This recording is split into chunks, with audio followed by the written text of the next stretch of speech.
তোমার নামটা কি হে বাবু? আগে ইয়ে হৃদয় হরণ। ননসেন্স, কি বলে ডাকবে লোকে? আগে হৃদয়, তাহলে হরণ।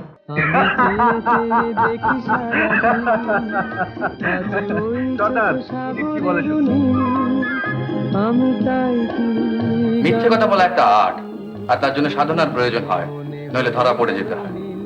সেই জন্য মাঝে মাঝে কাঁচা মিথ্যেবাদীদের কথায় মেজাজটা গরম হয়ে যায়। আর শোনো, তুমি যদি এখান থেকে এই মুহূর্তে চলে না যাও, তাহলে আমার পক্ষে ধৈর্য ঠিক রাখা মুশকিল হয়ে দাঁড়াবে। সে আমি জানি, তোমার স্বরূপ আমি ভালো করে জেনে নিয়েছি। কিছু মনে করবেন না, আপনার এই ফ্রেমটা খুব মডার্ন স্টাইলের নয়।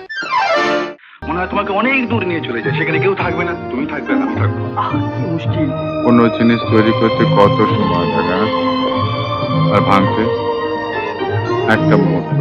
কণ্ঠ ভরায় গান শুনে ছুটে তুমি এলে দ্বারে, চোখে দেখে এত করেও যদি রাজকুমারী না হতে, তাহলে আমি অসংকোচে বলতে পারতাম যে তুমি তুমি আমার। আমি কিন্তু ভেবেছিলাম যে আমারই জন্যে ওঠে তারা ফোটে যে ফুল, গায়ে ওই ভ্রমর পাখি, আসে যে মধুর ঋতু, বধু গো জানো নাকি?